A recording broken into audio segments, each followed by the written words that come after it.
Hello, everybody. I see quite a lot of people have already joined, and I think we can already start with welcoming, and hopefully most of the people will be joining in next few minutes. So for those who don't know me, and I see that we have quite a lot of new people as participants, my name is Anna Ziolkowska, and I am the Deputy Global Nutrition Cluster Coordinator. Victoria, who is with me online with a beautiful blue background, same as I do, is our GNC Nutrition Information Systems Help Desk Officer who led the development of the guidance and will be presenting the guidance to you. We will try to keep our videos on for the beginning, but then if you do have bad bandwidth connection, please write a message and then we will stop all the videos to preserve the connection. Now, so to start, I'm very happy to see all of you. It's been a very long time and we didn't have our face-to-face meetings this year due to COVID. So I'm happy that launch of this guidance gave us opportunity to talk a little bit more.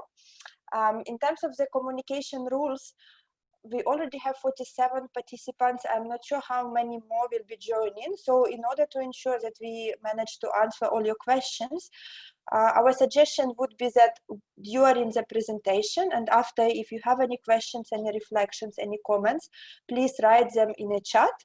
I will be monitoring the chat, and then after the presentation, we will be able to answer as many questions as possible within 1 hour, hopefully all of them. If for some reason we would not have time to answer all the questions, we will compile all the questions and we will answer them and send you via email the replies, and you can always contact me or Victoria or anybody for this, or if you have any other question. So to start with the presentation, I just wanted to give you a very quick overview of how we came up with this guidance and how it was developed before handing over to Victoria to present more about this guidance. And if you would like during the presentation to refer to the guidance, there was a link in the email with the invitation. So at any time you can refer to that guidance for more details if you would like. So in terms of the guidance development, it was developed by the specifically formed for this purpose task force, which was a part of the Nutrition Information System Working Group, which is a part of the Global Technical Assistance Mechanism of the Global Nutrition Cluster. So for many years, we had challenges with the development of the humanitarian needs overviews, but also with conducting humanitarian needs analysis, both in clusters, also in sectors, and sometimes even for individual agencies.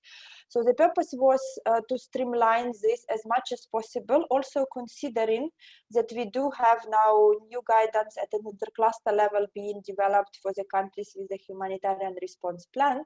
So we wanted to develop our guidance and also a vision on how we can contribute to the intercluster or intersectorial need analysis. To start development, we have formed this task force, as I mentioned, on the NIS working group, and we had a 2 days face-to-face meeting with all members of the task force in November 2019, where we have agreed on main key points on how this guidance should look like, and we agreed that yes, indeed, there is a huge need to develop this guidance, and we will be doing it in the next few months. So following that, we have hired Victoria to support us with the development of this guidance, who led the whole process of consultation with the task force, with NIS working group, and with field colleagues, with everybody, and who will be presenting the guidance. Now, before that, my very special thanks to all the members of the task force for their contribution and for this commitment with all the calls and reviews and multiple questions. And I'm very proud that we all managed to come to agreements and consensus between all the experts who were involved in the guidance development on all the outstanding pending issues related to the needs analysis guidance. So with that, Victoria, over to you. Thank you, Anna, and good morning, good afternoon, good evening. As Anna mentioned, I joined the GNC team this year, so starting in January, to lead the development of this guidance, and today I'll be presenting an overview. Thanks to funding from OFTA, USAID, we were able to bring this guidance together and to be piloted, and that's quite an important clarification that, you know, this is a first try and attempt to standardize as much as possible the process of undertaking a nutrition humanitarian needs analysis. And therefore, this year we'll be collecting a number of lessons learned from the countries to understand what worked, what didn't work, and how can we improve for subsequent versions. Is my bandwidth okay, or should we continue without video? It looks okay, Victoria. It looks okay? Okay, good. So an overview of today's presentation. First, I'll provide an overview of what is included in the guidance, its main objectives, its aims, a list of indicators. Everyone often gets quite excited, or maybe it's just me and the colleagues of the task force, but indicators, there was a number of consultative calls and discussions around this indicator list. What would be included then in terms of a nutrition situation analysis is quite specific in terms of the objectives and what it entails. PIN calculation, so here PIN refers to the people in need. So otherwise we often refer to it as caseload. We would definitely have at least probably 20 minutes for questions and answers. So please, as Anna mentioned, please pop them as we go along in the chat. I will not be addressing them. Hold on one second. Let me just turn off my, I think something is beeping. So I'm just gonna change this, sorry. So we don't have more beeps during the process. Apologies. Are not very conducive. Perfect. And then we will also be discussing the next steps. All right, here we go. So to clarify from the get-go, what is the purpose of this guidance? So first of all, it really aims to be a step-by-step guidance on how to guide discussions and consensus building,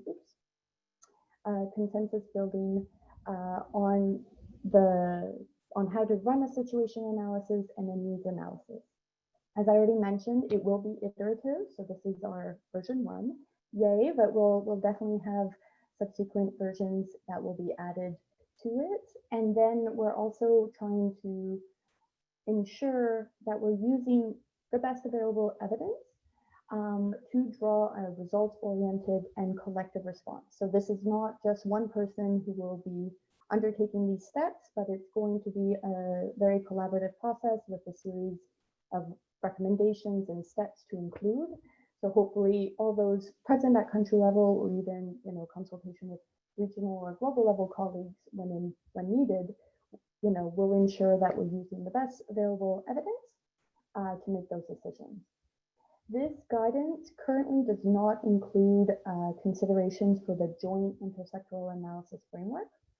So this framework was introduced, if I'm not mistaken, last year to understand across the different humanitarian needs overview, how could we have an intersectoral picture of what is happening.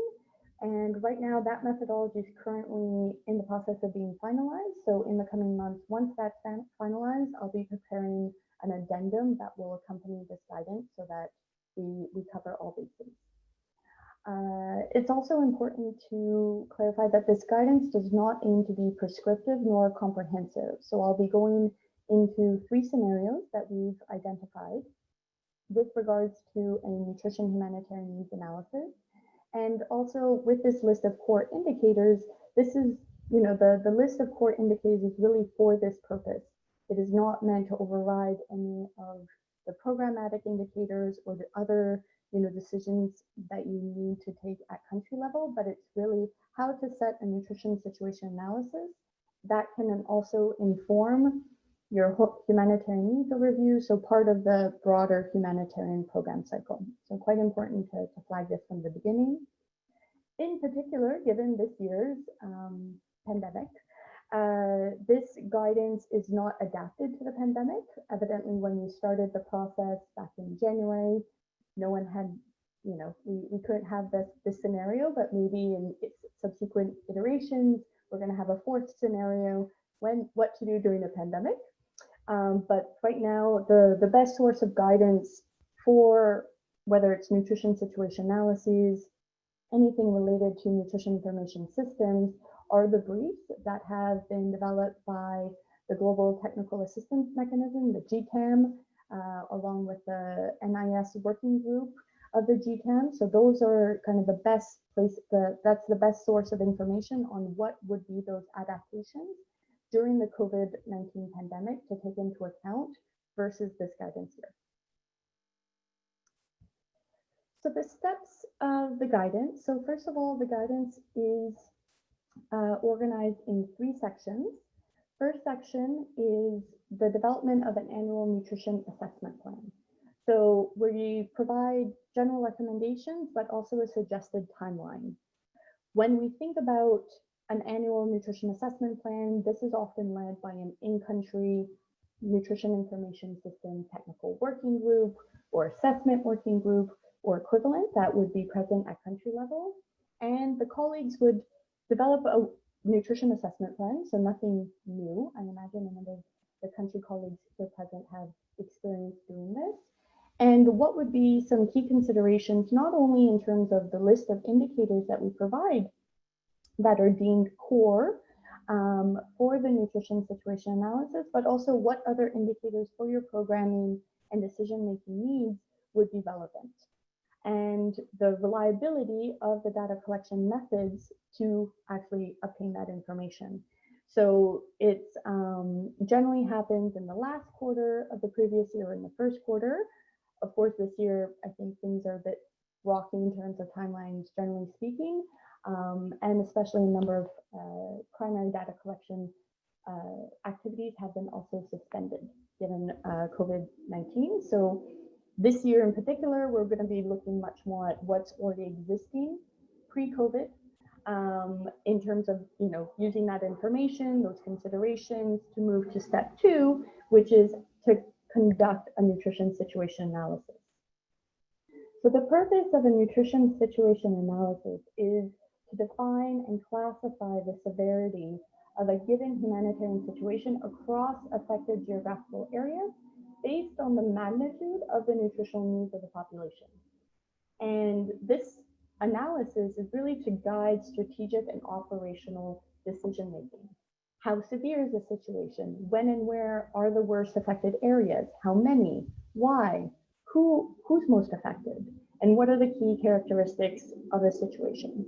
So similar to an IPC acute malnutrition analysis, if colleagues have partaken in one of those, it really aims to build consensus on classifying the severity based on the magnitude of nutritional needs, so the prevalence of different forms of malnutrition, of vulnerable population groups, so those who are most at risk or affected, and the key drivers, so the contributing factors that I'll be referring to, into meaningful categories to support the response.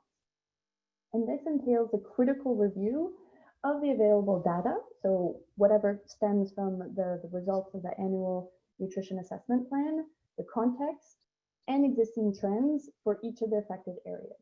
And of course, nuanced information, particularly now given the context with COVID, would also be needed to inform the need for action to scale up malnutrition treatment and prevention of the affected population. So when we start looking at the nutrition situation analysis, the guidance is based on the IPC acute malnutrition framework. It's an adapted framework from the UNICEF framework that everyone is well aware. And we actually tackle this step of conducting a nutrition situation analysis based on 3 scenarios. So if you are in a scenario where an IPC acute malnutrition analysis can be conducted or has been conducted and utilized, great. You're going to focus on working with the IPC global support unit, and at country level, that information will serve as the nutrition situation analysis component. So we're building off what the IPC acute malnutrition is doing, and we're not going to replicate another analysis concurrently to an IPC acute malnutrition, because then we're just almost double dipping on the analysis front. In situations where an IPC acute malnutrition cannot be done, so for whatever reasons that may be, and the global acute malnutrition prevalence for children under 5 is of primary concern, so we're looking at a prevalence above or equal 5%, then we have a series of recommendations and steps that would provide the necessary resources to conduct a nutrition situation analysis in that scenario, so scenario 2. And then we have a third scenario where we have situations where the global acute malnutrition levels for children is less than 5%. So context is perhaps more in Latin America, where we're not looking so much as acute malnutrition as the driving force, but maybe more chronic malnutrition, as well as the presence of the double burden of malnutrition or triple burden of malnutrition in those contexts. So here we also have a series of steps and guidances and guidance to address that third scenario. So this nutrition situation analysis, particularly if IPC were to be conducted and utilized, generally starts around April, but for scenarios 2 and 3, that generally starts around August, so next month, next month to about October, to really inform the upcoming year's humanitarian program cycle. This, of course, depends on the undernutrition seasonal calendar, geographical coverage, and also other parameters that would come into play. Almost done in a concurrent fashion is then the preparation of key figures for the HNO, which is the Humanitarian Needs Overview, and the subsequent Humanitarian Response Plan. So this will allow colleagues at country level to have a plan of attack and understand that magnitude of the nutritional needs. So when we do those calculations of the PINs, so the people in need per nutritional need, that will serve as those key figures that will help us with the strategic and operational response planning.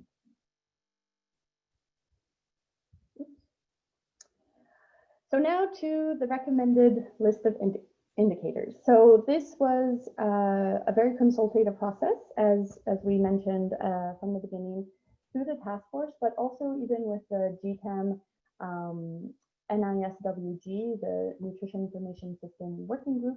I know a lot of acronyms, apologies, but that's what we do in nutrition. We love acronyms. And this list of indicators purpose is really for phase characteristics and thresholds that are based on GAM, our main indicator, so GAM under 5, and its contributing factors. We're really trying to streamline the analysis possible as much as possible, but not to override any extensive list of indicators. So, you know, when we have the indicator registries, that is, you know, the whole picture, and here are the recommended ones for this purpose of a nutrition situation analysis.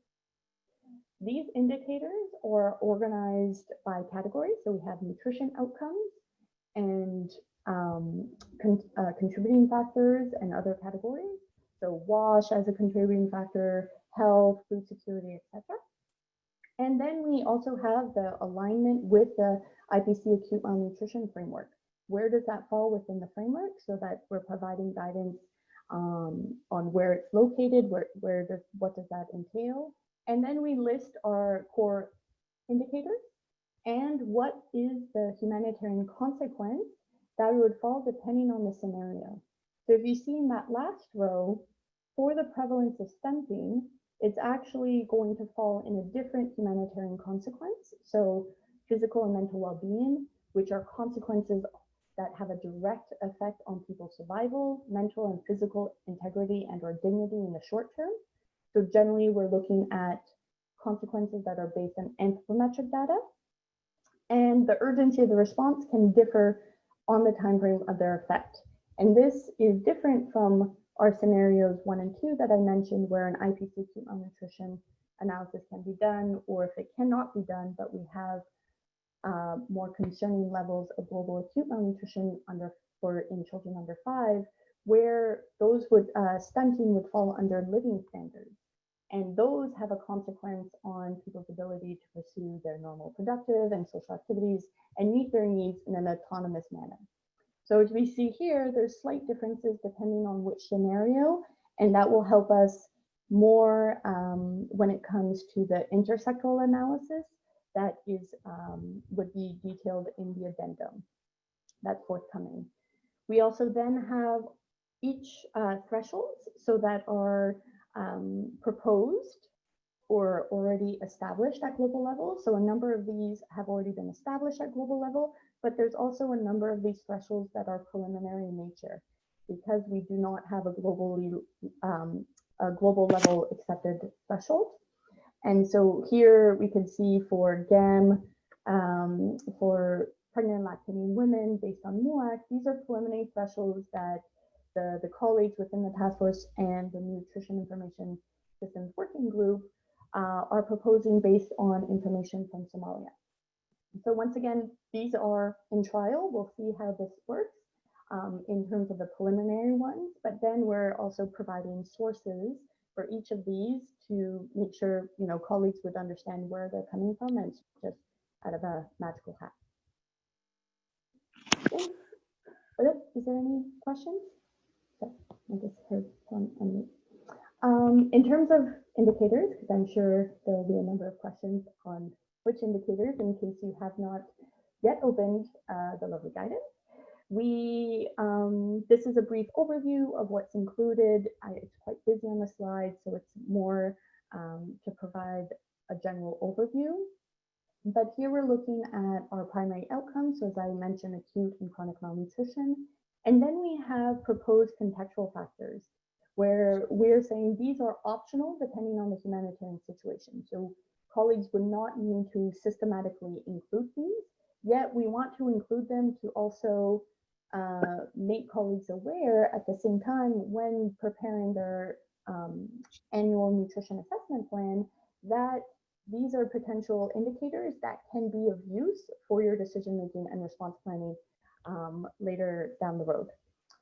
We also then get into our key contributing factors. So we have the immediate causes. So here you could see a number of our IYCF, our infant and young child feeding practices. So we're looking at minimum dietary diversity and minimum acceptable diet, noting that we would also need minimum meal frequency in children in 6 to 23 months to derive minimum acceptable diet. So hence the asterisk.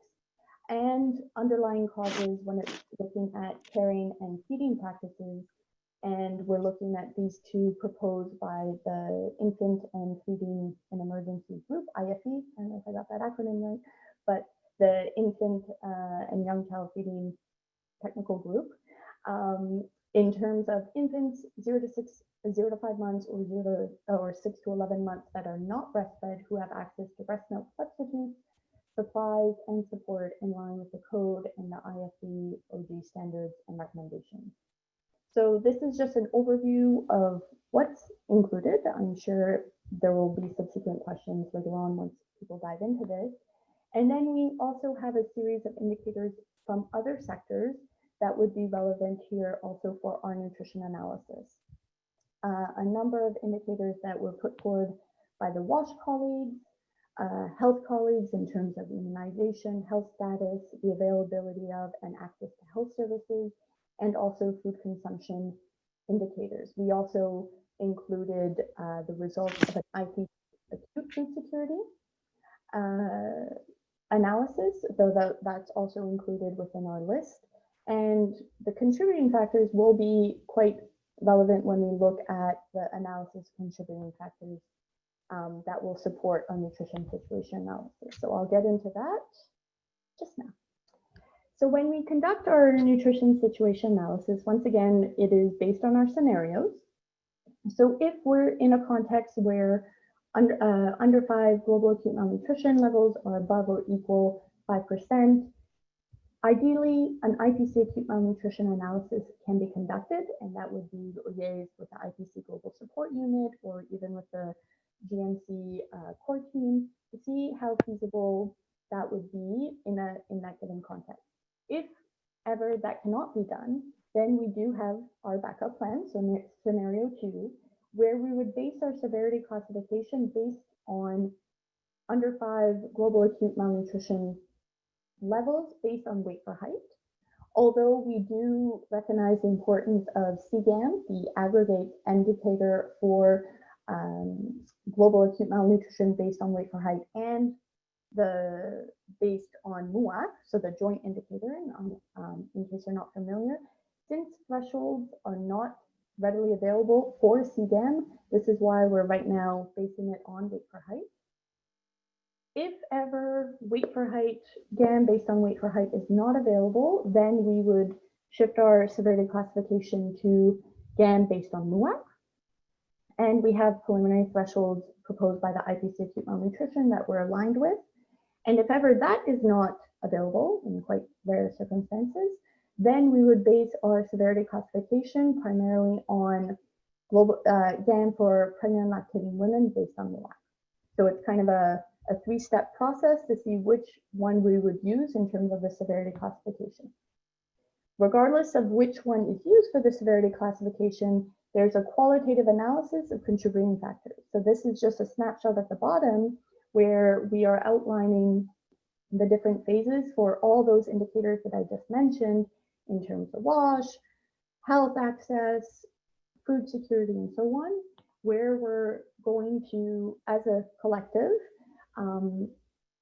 rate whether it is not a contributing factor, a minor contributing factor, a major contributing factor, or critical. And you can see the alignment with the phase classification. So this is our scenarios where we have the prevalence of under 5 malnutrition, under 5 GAM, above or equal to 5%.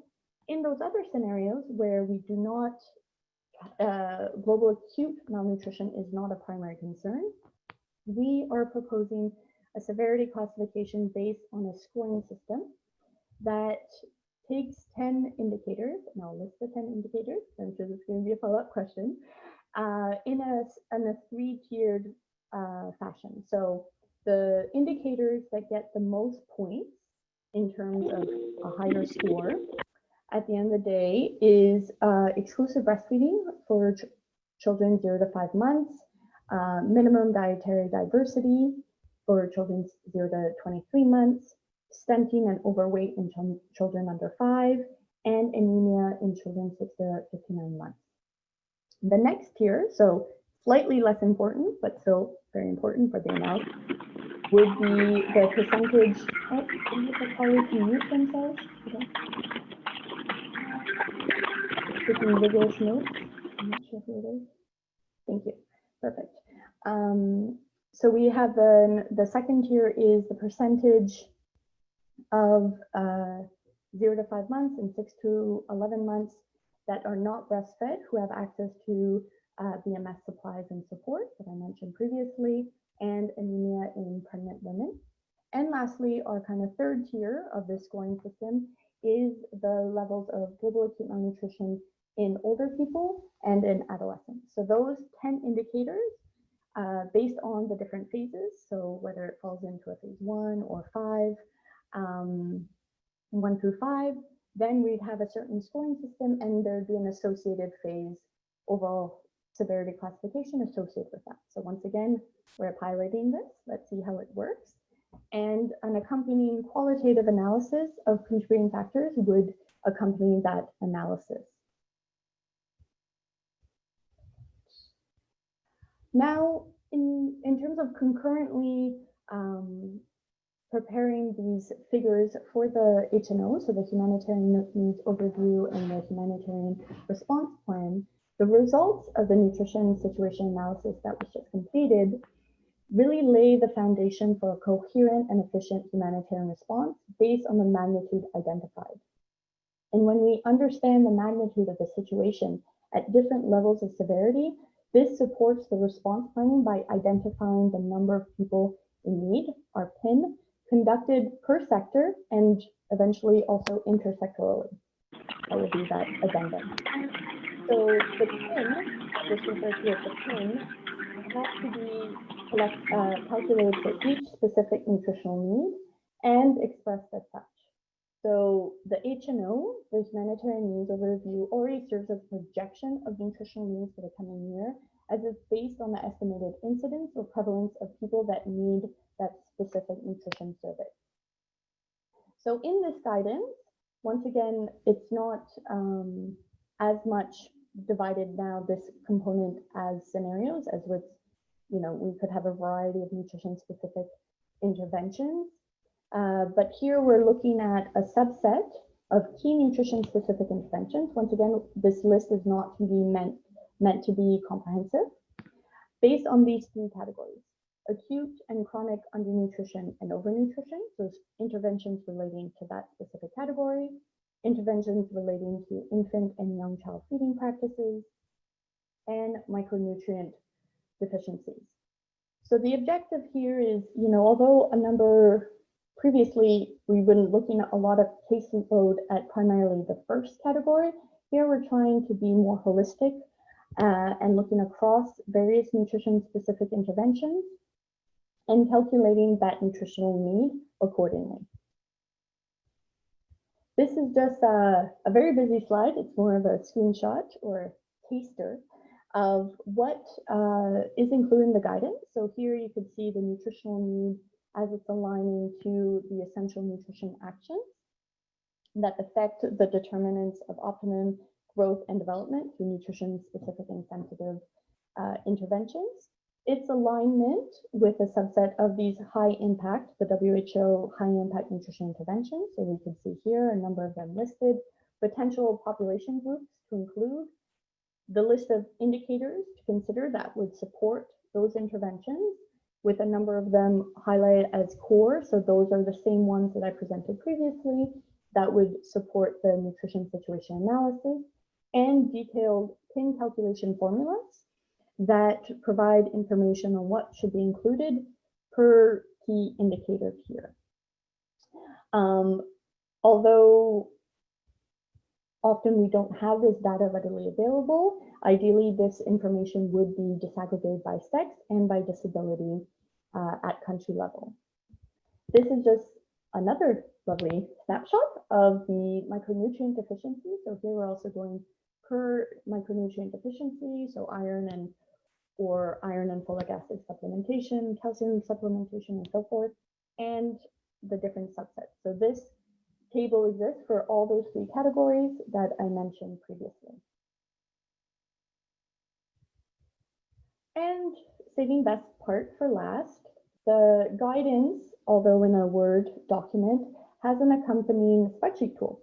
So all these steps that we've been looking at has key information in a spreadsheet tool to facilitate as much as possible, once again, a streamlined process, and making sure that regardless of the situation, whether you're in a context where the cluster has been activated or not, anytime there's a need for a nutrition in emergencies analysis, you would have this spreadsheet tool that would accompany the Word document and guidance that would help you through the steps and potentially to lead a nutrition situation analysis and the figures, but also to update.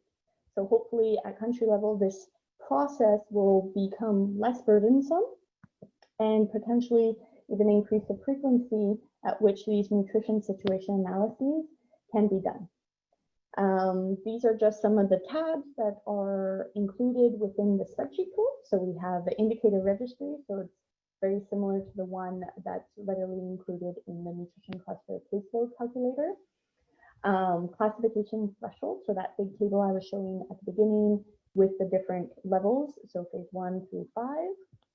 An evidence repository and reliability spreadsheet to take note of all the assumptions and information that was used for the analysis. An analysis team composition, similarly to what is done with IPC, and different tabs depending on whether we're scenario 2 or scenario 3 when it comes to the nutrition analysis, as scenario 1 would be led separately by the IPC team and not with this tool necessarily. And then how can we automatically calculate the PIN, the people in need per nutritional need, based on population figures that would be available at country level, disaggregated by sex and age group, and also disability if readily available. So this provides the overview of the tool, and now maybe we can go, yeah, how about I go into the next steps and then we could go into the questions. So right now, my role as GNC NIS Help Desk will be to support countries in the implementation of this guidance while collecting lessons learned and eventual changes. Once again, you know, over the course of the past 4 or 5 months, this is a great starting point, and we look forward to hearing feedback and how this is going at country level and any changes to improve the subsequent version. And our main ask is to share this guidance with your colleagues, especially those based at country level, and to encourage their participation in this analysis. And, you know, when it comes to development of an annual assessment plan, but also the preparation of the key figures, as I'm sure already a number of your colleagues from various organizations do take part. Here's a guidance that can hopefully facilitate the process. Great, so perhaps we can open it up to questions and answers. Yes, thank you very much, Victoria. So far we have 2 questions, and maybe before that I want to say one sentence that we do have co-chairs of the task force with us on the call, Luis Vigiri, from UNICEF, and Hassan Ahmed from ACF. So they can also, please free to support with answering the questions as needed. So the first question which we have, and while I'm asking if guys, people, ladies and gentlemen, if you have any questions, please write in the chat. So the first question was about how the thresholds for stunting were agreed, because from the table which you were presenting, it appeared that wasting is less severe condition than stunting. So I don't remember them offhand, by full honesty, so I'll just pull this back up. So here, sorry, I just have to move the little. So here, so the question is, how were these thresholds? So we pulled from the latest guidance from the team on prevalence thresholds for wasting, overweight, and stunting. So we just used those, we aligned with those as we had the thresholds based on that. I wasn't quite sure if that was, what was the question? I'm sorry, I didn't maybe fully comprehend. Yes, it was about how the stunting thresholds were agreed, and I guess you answered the question. I don't know, Luis, if you want to add a little bit on that.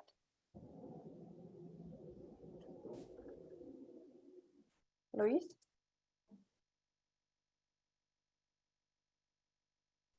Yes. Sorry, the question is specific on the thresholds? Yes, for stunting. How they were determined? The thresholds for stunting are the regular thresholds that were determined by the team. The team is a WHO UNICEF group that looks at global monitoring. So they established the thresholds for stunting, wasting, and overweight. And these thresholds are based on, I could share the paper with colleagues, but these thresholds are based on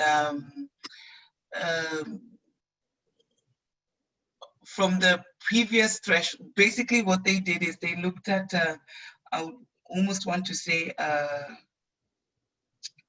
is it called a quarterly, an increase by the quarter of of each threshold.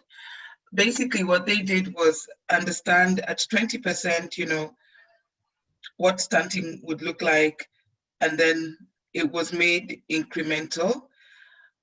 And this is based on the previous, looking at the previous surveys that were included in the analysis, and I can share this with colleagues. Yeah, a series of analyses were undertaken, and this is why we're now using kind of revised thresholds not only for stunting but also and wasting. So this was released back in 2018. So I'm very pleased to check it out. We can include it maybe in the chat.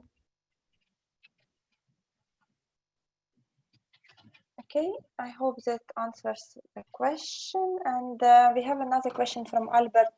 Would the template be made available so we can modify and or adapt to our unique or local needs? I assume that's about the tool, Excel tool, which you mentioned. Sorry, one more time. I was just trying to open the chat as well to follow the question. Sorry.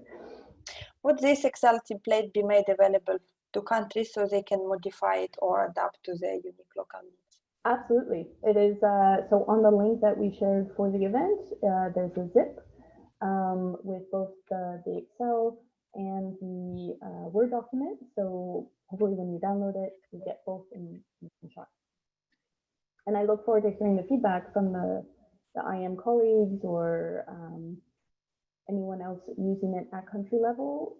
If you know if there's a glitch or any feedback on how to adapt it and make it, hopefully it's already quite user friendly, but I'm sure there could be some improvements on the user friendliness as well. So thank you, Victoria. And for information of everybody, Louise just shared a link to the latest team threshold. And I don't see any other questions for now. So if you don't have any questions, I guess everything is very clear. I guess then maybe we can spend a few minutes on the rollout of the guidance. And Victoria, if you could put the last slide, please. Oh, sure. So we... sorry, Anna, to interrupt. I think there was a question from Danka. Maybe, Danka, you want to clarify your query that was relating to the stunting question? Yes, that was... Sorry, in fact, yeah, sorry, I don't want it to interrupt the presentation much. Just it was something that came into my mind because in the reference table in the beginning, you were showing, Victoria, for the wasting, we are using the thresholds that we agreed on the IPC acute malnutrition reference table. They're taken from there. And the thresholds from stunting, they're taken from team. And maybe this is where this difference comes. That's everything I wanted to add. Thanks. Yes, exactly. So since one of our scenarios was the alignment with IPC acute malnutrition, we felt that for the prevalence of DAM, that it was best to align it with those thresholds proposed so that they're comparable with IPC acute malnutrition. In this case, is that IPC acute malnutrition cannot be done, we would be still classifying a similar way to as if an IPC could be done, if that makes sense. So we're trying to align as much as possible with IPC as we're using their framework for the nutrition situation analysis. However, the task force felt for stunting that it was best to use these thresholds from the team, from the UNICEF and WHO expert group.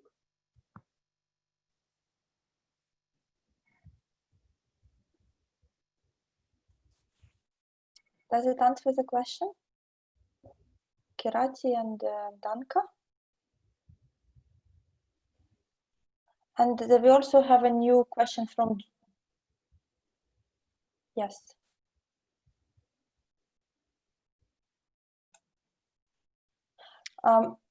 We also have a new question from Julie for stunting.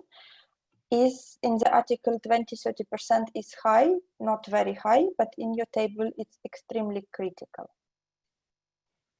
So that's where we I think we adapted it. I'll have to look back at the notes with the NISWG and the article offhand. But since they only had high and not very high, we felt that adding above 30% would be the phase 5, as we were trying to align it as much as possible with the 5 phases. Louise or Hassan, is there anything else to add in there? Yeah, no, I think Danka covers it when she says that specifically for wasting, the IPC1 was used. And during the development of the IPC, it was clear also that we needed to, we had rather countries that were getting above 30%. And so just to be able to separate the severity between when you talk about a phase of a GAM of 15, 17% and a GAM of like 30, 32%, which was what we were seeing for some of the areas. So to be clear, to differentiate this level of severity and its implications on its implications as a public health emergency, and also linking it with food security, where we do know that with a GAM above 30 and with also certain food security indicators, then that particular context is likely actually a famine. So to be clear that we're also able to classify those.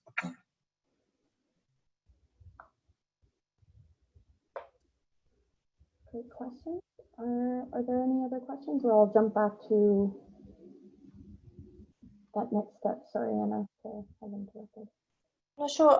Hassan, I see Hassan is unmuted. I don't know if he had to say something. No, just to clarify on Julie's point, I think from the phases, so the extreme phase on IPC is equivalent to the high phase on the team. So anything will be above that then becomes very high. That's why above 30 for stunting is considered as catastrophic, which is very high for if you follow the team phasing approach.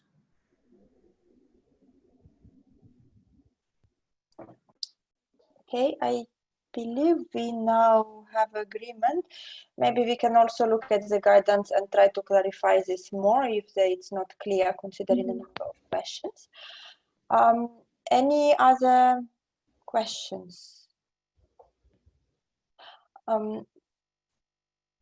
Okay, so again, we're coming back to the discussion. Bijoy is saying comments as pointed out by Danka, stunting got much more weight due to the use of new WHO grading when we compare to IPC classification for wasting.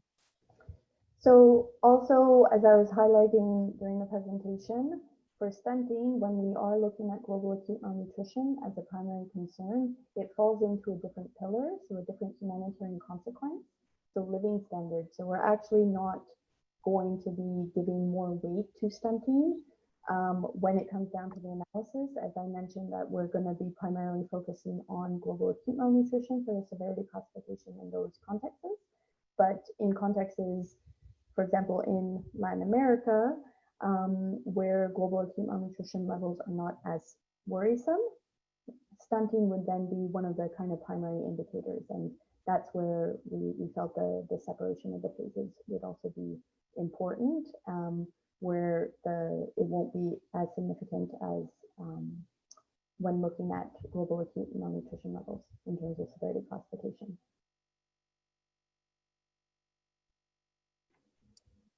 Thank you, Victoria. Any other question on this topic or on any other topic?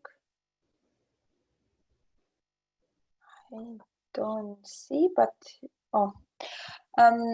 so the guidance doesn't touch on coping strategies as a humanitarian consequence. Any reason? For indicators, the task force felt that we are not falling into the humanitarian consequence of coping strategies. Other sectors that we would be taking into account kind of the analysis of contributing factors. We focused on a series of indicators that we thought were more relevant for our nutritional needs analysis.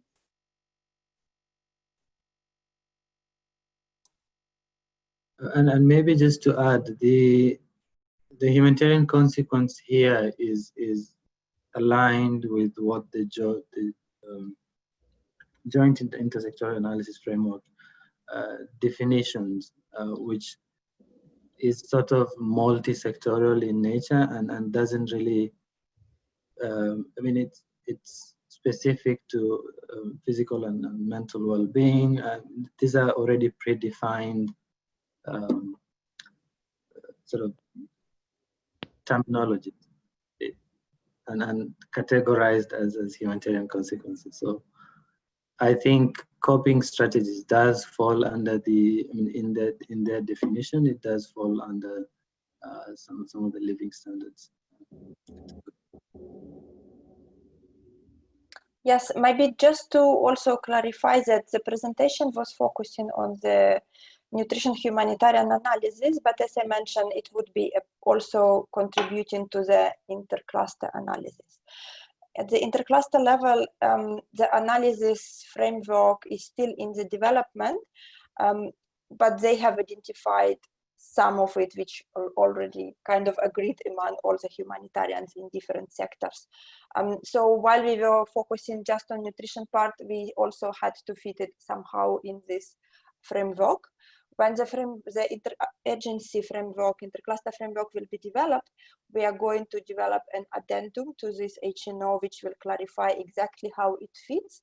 But in the meantime, we try to develop it as much as possible, already knowing what is coming at the interagency level. Any other questions?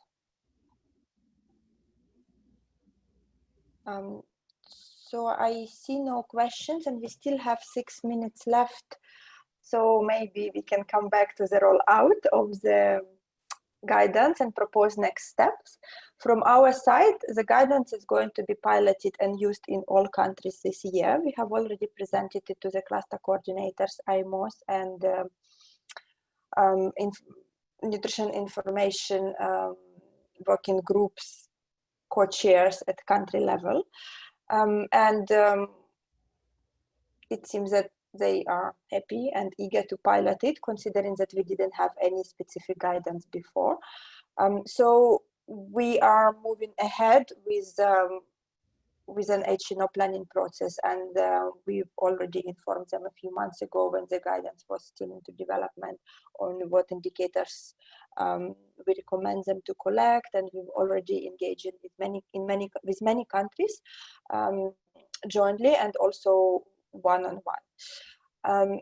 Our asks from the global partners is that please, in order to facilitate usage and piloting of this guidance in the field, could you please share the guidance with all your people in the field? And of course, we will leave it up to you how you think it's best to do, whether it's just sharing the guidance, sharing some summary of the guidance, maybe even sharing this webinar if you think that it would be useful. The recording would be available in a few days on the GNC website. And of course, if you think, for example, that you want to have your specific webinar to all your nutritionists in countries, we are also happy to support you with organizing it. Yes, any support that you need, we can now provide through our GTAM and our NIS help desks for the next few months until we run out of funding. So any final reflections? Then I guess I don't want to keep you longer than necessary. So we have 3 minutes left, but if there are no questions, I think that we can finish the meeting.